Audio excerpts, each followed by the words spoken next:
Right. భూ యాజమాన్య హక్కులు ఆలయాలవే, ఆ హక్కులు దేవాలయాలకే ఉండాలి. హరే కృష్ణ ఫౌండేషన్ భూమి కేటాయింపులో ల్యాండ్ను ప్రస్తుతం మార్కెట్ రేట్ ప్రకారమే కేటాయించాలి. ముఠాలకు స్థలాలు ఇచ్చే అంశమై పారదర్శకమైన విధానాన్ని రూపొందించాలి. భూ కేటాయింపు ప్రక్రియలో దేశంలోనే ప్రసిద్ధ పుణ్యక్షేత్రమైన తిరుమలలో అనుసరిస్తున్న నిబంధనలు విధానాలు క్షుణ్ణంగా అధ్యయనం చేయాలి. కొండపై కాటేజీలు గెస్ట్ హౌస్ల నిర్మాణం చేపట్టేందుకు ఆసక్తి చూపే దాతలు సంస్థల వివరాలతో కూడిన జాబితాను తక్షణమే రూపొందించాలి. ఉన్నతాధికారులతో ముఖ్యమంత్రి రేవంత్ రెడ్డి కీలక సమీక్ష సమావేశం. రైట్. రైతు భరోసా నిధుల విడుదల. 30 నెలల ప్రజాపాలనలో రైతుల తలెత్తుకునేలా పాలన అందిస్తున్నాం. ధనిక రాష్ట్రాన్ని అప్పులో ఊబిలోకి నెట్టిన మాజీ ముఖ్యమంత్రి కేసీఆర్ ఏర్పడే సమయానికి రాష్ట్ర అప్పు 69,000 కోట్లు ఉండగా 2023 నాటికి అది 8.11 లక్షల కోట్లకు చేరింది. ఫస్ట్ 3.5 లక్షల కోట్లు అన్నారు, తర్వాత 5.5 లక్షల కోట్లు అన్నారు. 7 లక్షల కోట్లు పోయింది ఇవాళ.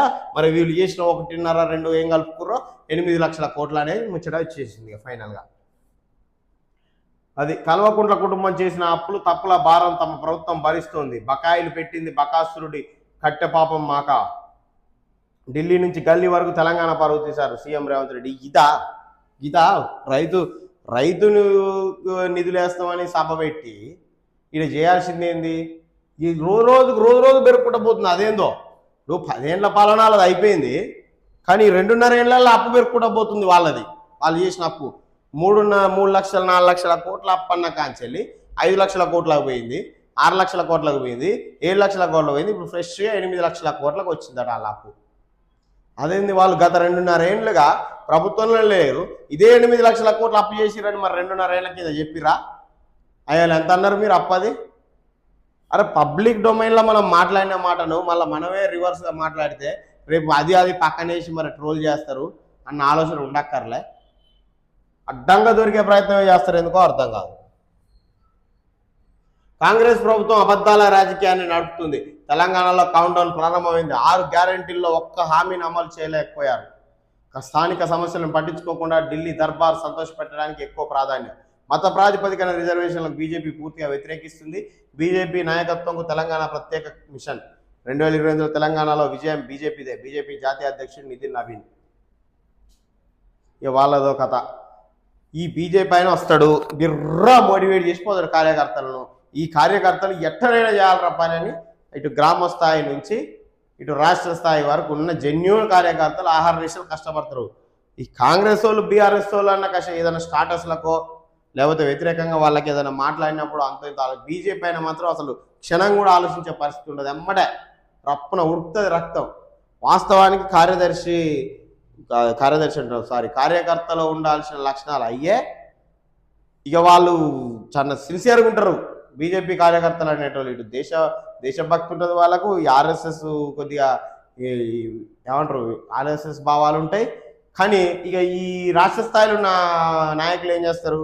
ఇక తీర వాళ్ళు మంచి ఇక ఏమంటారు గ్రామాలలో చైతన్యం వరదో అది చేద్దాం అన్న టైంకి తీర ఎన్నికలు రాగానే నీళ్లు తాగుతారు. ఆ వేడి మీద ఆగం చేసి పడేస్తారు. అందుకే నేను చెప్తా అప్పుడప్పుడు బీజేపీ ఉన్న కార్యకర్తలు యువకులు రాజకీయ భవిష్యత్తు ఏంది, పరిస్థితి ఏంది ఈ తెలంగాణలోని అనేది దేశవ్యాప్తంగా కాదు. తెలంగాణలో వాళ్ళ రాజకీయ భవిష్యత్తు ఏందా? మెరికలు అద్భుతమైన యువకులు ఉంటారు బీజేపీలో. మంచి గ్రామాల పట్ల ప్రజల పట్ల మంచి అభివృద్ధి చేయాలన్న లక్ష్యాలు కోరికలు ఉన్న యువకులు వాళ్ళు ఉంటారు. వాళ్ళు కష్టపడి ఒక స్థాయికి తీసుకొచ్చి తీరా ఎలక్షన్స్ ముందుకు పోయేటప్పుడు ఈ రాష్ట్ర నాయకులు వచ్చి దాని మీద నీళ్లు చల్లుతారు, ఆగం చేసి పడేస్తారు. అక్కడ ఎట్టుబడి ఈ రాష్ట్రంలో బీజేపీ రావద్దన్నట్టు వీళ్ళ ప్రయత్నాలు ఉంటాయి. కార్యకర్తలు ఏమో ఇట్లా జాతీయ నాయకులు వచ్చి ఉవ్వెత్తున మోటివేట్ చేసి పోతారు. లాస్ట్కు బిస్కెట్ చేస్తారు వీళ్ళు. ఇవాళ కొత్త చూస్తున్నామా? గత 10-15 ఏళ్ళ నుంచి చూస్తున్నాం దాన్ని కథను. ఓటక్కు వచ్చిన కాంచెలు చూస్తున్నాం మూడు దఫాలుగా వాళ్ళ కథ ఎట్లుంటుంది అనేది. 30,000 కోట్ల రైతు భరోసా నిధులు ఎగ్గొట్టడమే కాకుండా మళ్ళీ సభల పేరిట నాటకాలు. 70 లక్షల మంది రైతులు శాపనార్థాలు పెడుతుంటే ఆశీర్వాద సభల చేతకానితనాన్ని చూసి అన్నదాతలు పట్టలేని కోపంతో రగిలిపోతున్నారు. కేసీఆర్ రైతు బాంధవుడు, వీరు ఎప్పటికీ రైతు ద్రోహే. సీఎంపై కేటీఆర్ ఫైర్. సర్పంచ్ పదవికే రాజీనామా చేయాలంటేనే ఎవరైనా ఆలోచిస్తారు, మళ్ళీ కనిపిస్తారా? నాకు ఏ ఆఫర్లు వద్దు, తెలంగాణ ముద్దు అని రాజీనామా చేసిన నాయకుడు లక్ష్మారెడ్డి, హరీష్ రావు. ప్రపంచ ఏరోస్పేస్ రాజధానిగా తెలంగాణ. హైదరాబాద్ నుంచే ప్రపంచ విమానయాన భవిష్యత్తుకు దిశానిర్దేశం.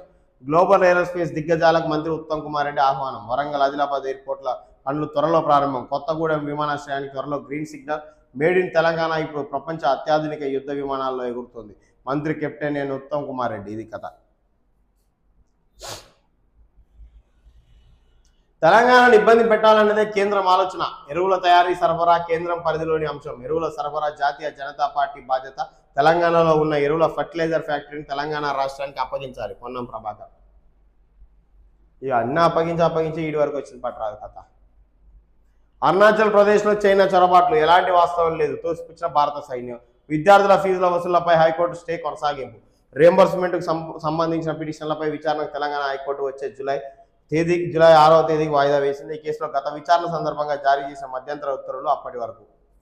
అసలు నాకు అర్థం కాదు. ఇప్పుడు ప్రభుత్వం రియంబర్స్మెంట్ కేటాయించింది ఏమని? ఫర్ ఎగ్జాంపుల్కు 35,000 గీ బీఫార్మసీ సీట్కు, గీ బీటెక్ సీట్కు ఇంజనీరింగ్ చేయాలంటే 35,000 అని ప్రభుత్వం నిర్ణయించి, పేద విద్యార్థులు ఎవరైనా ఉంటే వాళ్ళకు ప్రభుత్వం కడుతుంది. ఓకే, అంటే ఈ 35,000 రూపాయలకు ఆయన ఇంజనీరింగ్ ఒక సంవత్సరానికి సంబంధించి సరిపోతుందని ప్రభుత్వం అన్ని రకాల కమిటీలు వేసి నిర్ణయం తీసుకొని కేటాయించిందే కదా అది. ఇది కాకుండా డొనేషన్ల పేరు మీద, మేనేజ్మెంట్ సీట్ల పేరు మీద లక్షల రూపాయలు యూనివర్సిటీల పేరు మీద, ఇంకా ఏయో కల్పిస్తున్నాం అనే పేరు మీద ఎందుకు వసూలు చేస్తున్నాయి ఈ ప్రైవేట్ యాజమాన్యాలు? అంటే ఈ ప్రభుత్వం కేటాయిస్తున్న రియంబర్స్మెంట్ సరిపోదా? దండగా చెప్పండి. ఇప్పుడు ఏమంటారు? ఇప్పుడు ప్రభుత్వ స్కూల్కి ప్రైవేట్ స్కూల్కి ఎంత వ్యత్యాసం ఉంటుంది ప్రస్తుత సమాజంలో? అట్లా ఈ రియంబర్స్మెంట్ ఫీజుకు, ప్రైవేటు మేనేజ్మెంట్ సీటుకు, డొనేషన్ ఫీజుకి ఇద్దరు ఒక క్లాసులోనే కూర్చొని చదువుతారు కదా. ప్రభుత్వం ఇస్తేనేమో 35,000 సరిపోతున్నాయి. మేనేజ్మెంట్ సీట్ కావాలంటేనేమో అదే 35,000 40,000 ఎందుకు తీసుకోక 1,00,000 ఎందుకు పోతుంది? ఇప్పుడు ఇద్దరు ఒకే రూమ్లో కూర్చొని చదువుతున్నారు, ఒకే ఫ్యాకల్టీ చెప్తున్నారు, ఒకే టెక్నాలజీ, ఒకే ఎక్విప్మెంట్ వాడుకుంటున్నారు. మరి రియంబర్స్మెంట్ ఇచ్చిన 35,000 ఆయనకు సరిపోతున్నాయి. ₹1,00,000 ఈయన కాంచెలు ఎందుకు తీసుకోవాల్సి వస్తుంది అన్న దిశగా ఎందుకు ఆలోచించట్లేవు ఈ ప్రభుత్వాలు? ఈ ప్రైవేట్ యాజమాన్యాల దోపిడీ ఏంది? ప్రజల కాంచెల్లి డొనేషన్ల పేరు మీద, మేనేజ్మెంట్ సీట్ల పేరు మీద అంతంత భారీగా పెట్టారు. ఇప్పుడు కొందరు ఎంసెట్లో క్వాలిఫై అవుతారు, కొందరు కారు, కొందరు రాయలేకపోవచ్చు ఏదో వివిధ కారణాల వల్ల. ఈయన ఏం చేయాలి? మేనేజ్మెంట్ సీట్ తెచ్చుకోవాలి. అప్పుడు ఆయన దీనికి డబల్ చెల్లించాల్సి వస్తుంది. ఎందుకు? అదే 35,000 కట్టుకునే స్తోమత ఆయన కట్టుకొని చదివితే కాదా? ఎందుకు మేనేజ్మెంట్ సీట్లు ఆ ధరలకు రావు? ఎందుకు డొనేషన్ల పేరు మీద ఇన్ని లక్షలు వసూలు చేయాలి? ఇప్పుడు ఒక కాలేజ్ ఉంది, ఇంజనీరింగ్ కాలేజీకి పర్మిషన్ ఇచ్చింది ప్రభుత్వం. ఈ ఇంజనీరింగ్ కాలేజీనేమో ఈ 35,000 ఫీజుతో నడుస్తుంది. అదే ఇంకో ఇంజనీరింగ్ కాలేజీకి వచ్చేసి ₹1,00,000 ఫీజు అయితే ఎందుకు? ఈయనలో ఉన్నది ఏంది, ఆయనలో లేనిది? అంటే ఇప్పుడు ఇది పనికిరాదనే అర్థం. దానికి నువ్వు ఎక్కువ ఇంపార్టెన్స్ ఇచ్చినావు, ఎక్కువ ఫీజు పెంచుకోవడానికి అవకాశం ఇచ్చినావు. ఆయన ఏం చెప్పొచ్చు, ప్లేస్మెంట్స్ చెప్పొచ్చు, ఏదేం చెప్పొచ్చు. అవన్నీ ఇల్లు లేవనే అర్థం. అలాంటప్పుడు ఇది దండగ కదా. ఈడ చదివినోడు ఆగమైపోతాడు కదా. అంటే ఏదో ఒకటి చదువురా 4 ఏళ్ళు టైంపాస్ చేయని పర్మిషన్ ఇచ్చినట్ట ఎట్లా? దీంట్లో వ్యత్యాసాలు ఏందో ప్రభుత్వం చెప్పాలి. చెప్పే దిశగా ఆలోచించాలి. ఒక కమిటీ వేయాలి, తేడాలు ఏందో కనిపెట్టాలి. ఏదో మూస ధోరణిలో ప్రభుత్వం పరిపాలిస్తుందంటే పరిపాలిస్తుంది అంతే. ఇట్లా ఒక చిన్న అంశాన్ని తీసుకొని ఇప్పుడు ఆ శాఖలకు మంత్రులు తగలబడి ఉంటే ఆయనకి ఏ పని పొద్దుపోక వీటి మీద కూర్చుంటాడు. అన్ని మనజవులను వేసుకుంటే ఏడవుతుందా? కాంగ్రెస్ ప్రభుత్వం అబద్ధాల రాజకీయాన్ని నడుపుతుంది అని అంటారు వీళ్ళు బీజేపీ వాళ్ళు.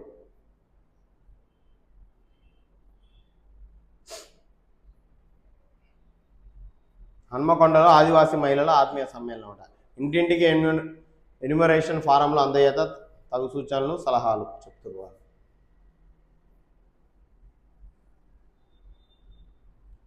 మట్టి మాఫియాకు బలి అయిన యువకుని శవంతో రోడ్డుపై ధర్నా నిర్వహిస్తున్న కుటుంబ సభ్యులు. వెంకటాపురం గ్రామానికి చెందిన సొల్లేటి సునీల్ అధికార పార్టీకి చెందిన నాయకుడు టిప్పర్ గుద్దడంతో సునీల్ మృతదేహాన్ని పరామర్శించి వారి కుటుంబ సభ్యులను ఓదార్చిన నర్సంపేట మాజీ సాధారణ సభ్యులు పెద్ది సుదర్శన్ రెడ్డి ఈ సందర్భంగా మాట్లాడుతూ నర్సంపేట నియోజకవర్గం మరియు నెక్కొండ మండలం అప్పలరావుపేట గ్రామంలో గత కొన్ని నెలలుగా ఊర చెరువులో అధికార పార్టీ ఎమ్మెల్యే దొంతి మాధవరెడ్డి అతని అనుచరులు మట్టి మాఫియాను కొనసాగిస్తున్నారు.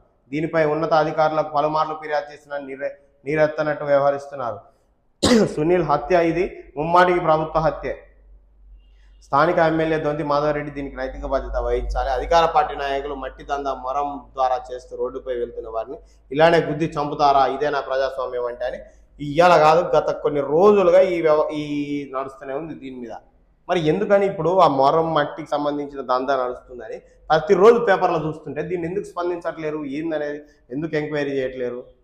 5 లక్షల ఆర్థిక సాయం ప్రకటించిన మాజీ శాసనసభ్యులు, సరే అది కూడా మాజీ, ఇప్పుడు ప్రభుత్వం వాళ్ళు కాదు పెట్టేది.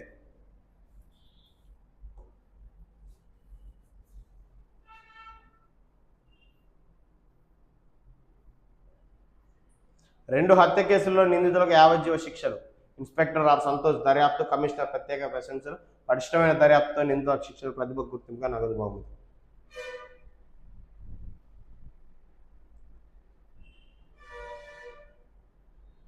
రైట్.